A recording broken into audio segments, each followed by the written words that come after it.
Okay guys, I was just out here doing my garden work and I want to show you what I did, because typically fall is like just shutting down the garden and putting it to bed till spring. But so most of the sunflower heads are in the house. You see how when I went in the house a few birds were like picking there? But anyway, all the stems are now cut down.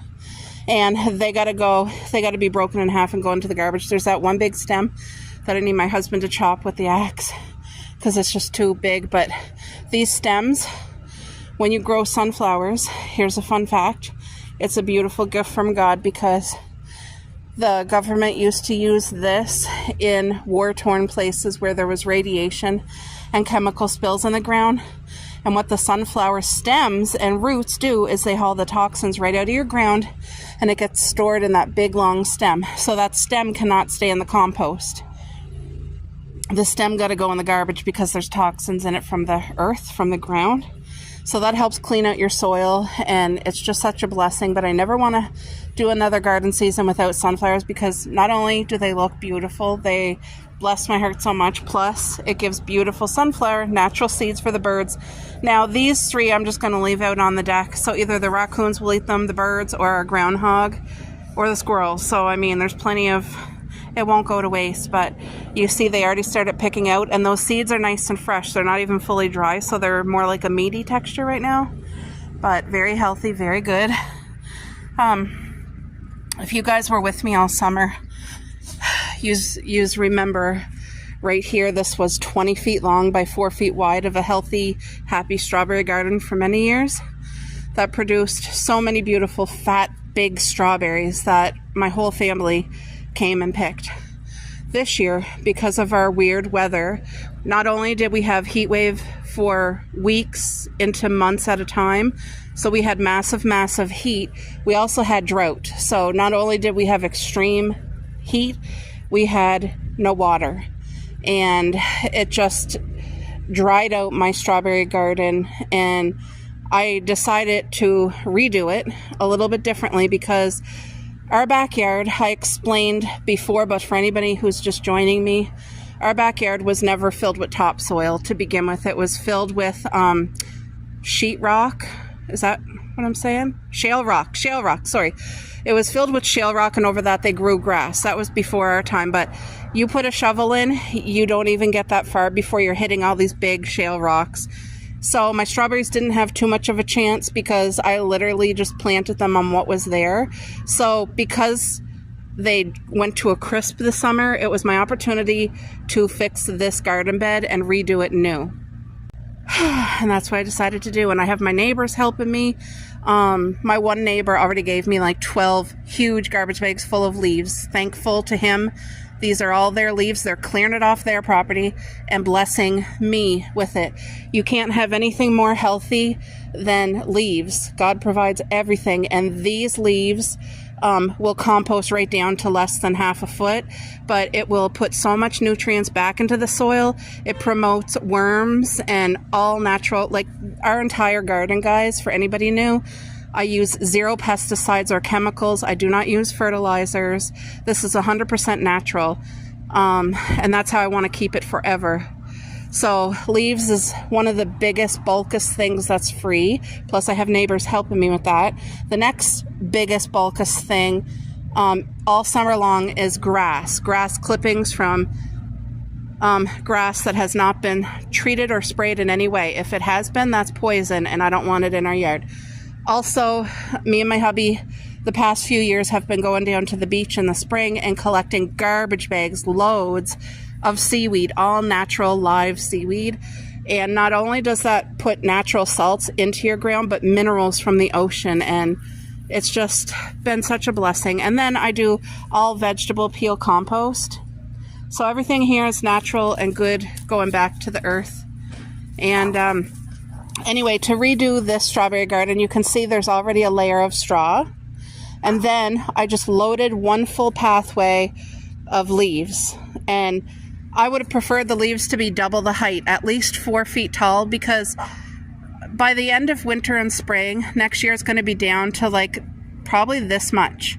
And the higher the leaves you get, the more natural compost it's putting back into the earth. You know what I mean? And these leaves don't even have to be fully composted for when I plant all these new strawberries in the spring. I don't care if the leaves are composted. They'll be brought down a lot. But each year I add leaves into all of our gardens. So this right here is 120-foot row right here. I'm leaving the center for us to be able to walk in between to pick. And then once I get more leaves to fill out this one, I'll be doing the same. Now this, the only soil, it's not even soil, this is sheep manure. It's all natural. It's sheep manure. It's the best thing you can put in your garden. I do not believe in Miracle-Gro or gardening soil or all the things they sell specifically for your garden. I do not believe in any of that for our property. I only use, like, sheep manure is the best in my opinion, but I have also used a mixture of 3. It was like sheep, cow, and something else, and I don't even remember what. But anyway, this is how I do it, and our garden has always been very productive and good. This year there was so much nature challenges that, anyway, like I said, I'm using it as an opportunity to redo it the right way. So all of this compost, the leaves underneath, will compost down and also make extra soil on its own. But I really want to load it up because this is my opportunity before I plant the strawberries in the spring. That being said, when I do put all fresh strawberries here in the spring on these 2 rows that I'm going to create, I will not be harvesting not one single strawberry from them next year at all. So I'll be planting them and plucking every time flowers grow, and I'll be diligent with it, because if you do that, it forces your strawberry plant, the roots, to really focus in on growing. And then the years to come, by giving up that 1 year and not getting fruit, you're blessed all the other years to come. And the difference of what you're blessed with is larger size strawberries. And I have learned that lesson, and an actual man who runs his own strawberry U-Pick farm told me all this information. It's very valuable information. And I lived it. I did it. I followed his advice, and our strawberries were huge, like what you would get at the grocery store. But that is because the first year, I did not let any flower fruit. We picked them all. We were very diligent. And you're losing an entire summer with no fruit. And you're doing a lot of work for it. But that's why this fall, I'm taking care of this so that come spring, this takes a big load off me. Like, I do not have to work with wet leaves next year or wet manure that's been out all winter. It's going to be taken care of this fall. It'll be covered, hopefully, this winter with good snow. And things will just do what they're supposed to do, and come spring, I will be out here and just plant all the strawberry bare roots. And we'll keep an eye on them, watch them grow and flourish, and they'll come back every year and bless us with big fat fruit. But next year, no fruit. And so this year, we lost really 4 major big strawberry beds, and I'm redoing them all. This same thing. Loading it with leaves first, then I'm putting all sheep manure on top. This was the only strawberry bed here that had the problem because of the shale rock. The other ones, it's just, I couldn't water them. I had to pick and choose. We were in a drought, so I couldn't just freely take my hose and water everything. I was trying to conserve. So anyway, I always pray too.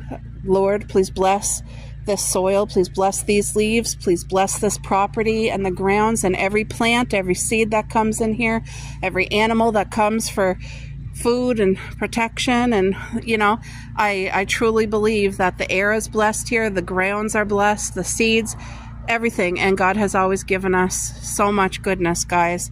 Like, this garden in itself has been such a therapy to me and a blessing. And it is so easy when I'm out here just to be in God's presence, because I'm surrounded by his beauty and his creation, from the birds to the bees and all that good stuff. So, folks, I had to come up here because my dogs were barking at people. But here's a quick little overview of our garden in the fall. We're mid-November, so things are, finished blooming. Although, if you can see over here, those 2 tubs, and right there, I have string beans still growing strong. I'm going to let them grow. I don't know if they're going to be bitter because of the cold, and I don't know. We're going to see. But my plan is, once I get these 2 strawberry beds looked after, so I have to focus on that row, as more bags of leaves come in from the neighbors, I will load it up, and then I'll do the sheep manure. Okay, that's it. I had to put the girls in the house because they were just barking. Anyway, my goal is this here also is another very vibrant, beautiful strawberry bed. You can see it's really healthy. I put lots of leaves on top. Look at those strawberries underneath the plants. They're very healthy and vigorous, but I'm covering this over with about 4 feet of leaves. Like, I'm going to load it, and it will it'll naturally kill all of those strawberry plants because it won't be able to get sunlight. So, but that's what I want. I want 4 feet, this whole bed completely covered, and then I'm going to load it up with all the sheep manure, but this I'm turning into vegetables, and it's going to be vegetables that I can plant in the fall, and that should pop up in the spring. I've been watching YouTube channels, getting some education from them, from people who do that, and there's like 15 plants that you can plant in the fall, because our garden season is done. We're getting ready to roll into winter with snow, frost, ice storms. So from what I've been learning, that you can plant like 15 plants in the fall before the snow, and they should come up in the spring and start growing like all this. You'll get a head start. So a couple of them is kale. What else did they say? Kale, rhubarb, beets. And like, I have a whole list. I wrote it down. But anyway, I would like to try that and use this space that was once our strawberry bed and change that into a really nice garden. Now this has really good soil because I've been putting compost there for years, and it also has much sheep manure. So this here is not compared to the strawberry bed that was here with all the shale rock, because I put more effort into this. So this vegetable garden will have a really good start. This here was our vegetable garden along with all the tires. So my plan for 2026, Lord willing, every tire that you see, I will be planting like per tire there will be 1 plant, but my goal is to really focus on squash, a couple different varieties, because we love squash. We love squash. My parents love squash. My grandmother loves squash. So I just want to be able to bless people with squash and be able to eat it for months and months. You can have it like right up till past Christmas. You know what I mean? So my goal is to really focus heavily on squash, plant a couple pumpkins just for the enjoyment of it. And yeah, so I'm working on one thing at a time, but right now it's preparing these 2 long 20-foot beds for strawberries for the spring and switching this from a strawberry bed into vegetables. This I will continue to do like my tomatoes and things like that. This year I had corn here, I had tomatoes here, I had squash here, and lots of sunflowers, and it was amazing. And then over here, I don't want to make you guys dizzy. This is an important sign to me. Thank you, Lord Jesus. So this arbor here is, how long is it? Is it 12 feet long by 4 feet wide? And it's like over my head high. So probably 9 feet high. I kind of forget the measurements now. But this here, I have 3 grapevines on it. I have a kiwi vine. I have a kiwi vine here. I have blackberries right there. Cherry bush. I have 12 blueberry bushes, raspberries growing there, a cherry tree, more grapes over there, gooseberries. I have 2 brand new blueberry bushes. It's hard to see. They're kind of mixed in with the leaves that I have over there, but I try to feed all the plants here. I load it with leaves in the fall so that it breaks down and puts more nutrients to feed whatever I'm growing. And you guys, the blueberries have shallow roots, and it's very important to keep weeds away because weeds try to take the water and the nutrition. So I've found the simplest thing is in the fall, load it with leaves.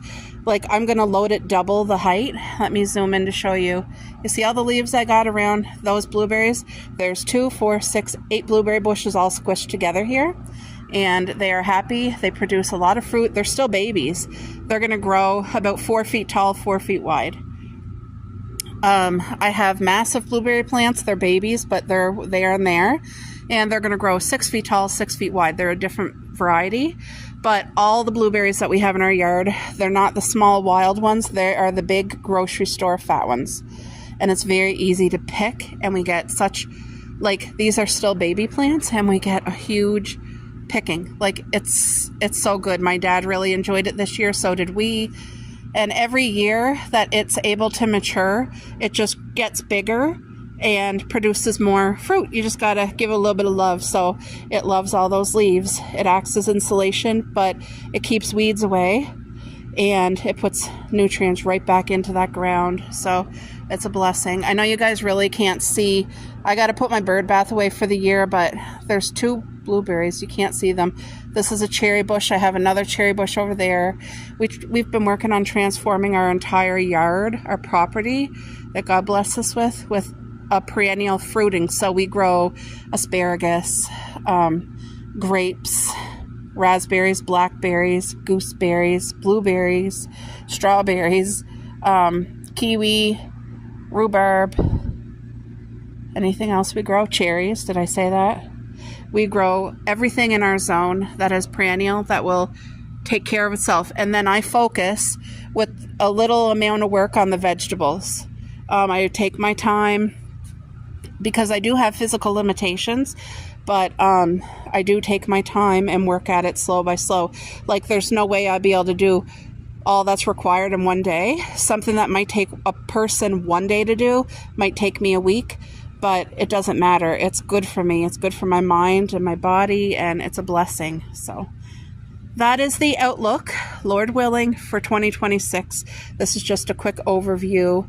I also use straw for the garden as a rim to keep out the weeds, because you know how weeds and grasses, it tries to get into your garden. So like, I have over a foot of rim all the way around all of the garden, and that really protects it from weeds and grass trying to grow in. So it's an awesome blessing, and it's also affordable, and it's natural. And if you use hay, not good, because it'll plant all these wheat seeds in your yard and it'll take over. So how I remember straw for strawberries. If you tell yourself that, straw for strawberries, that's this stuff. That's the good stuff. Hay is for horses. Strawberries. So these were planted very late in August, and I'm going to haul one just to see. I'm very curious, but it is, I keep wanting to say radish. It's not. It's a beet. Oh, you guys. And these had many challenges because the raccoons had pulled them out several times, wondering if it was food. Look at this. Look at this. This is a beet, and I'm actually going to cut it up and enjoy this. Isn't that beautiful? And I grew it in a pot, and there's a few more. We're getting frost now, so I may as well haul them. Oh, look at those. They're so tiny. If I would have planted them early, they would have had like better growing weather. That's a weed. Look, that's one of the beets that the raccoon pulled. So yeah, crap. I should have did it way earlier, but I just was doing a test. Look at this pretty beet. Look it. That's too small to eat. Anyway, that's going to be nutrients too back in the ground, but I do plan to plant beet seeds this fall in the new vegetable garden that I'm going to prepare, and we'll see. It's going to be a test if it comes up in the spring, and I really hope it does.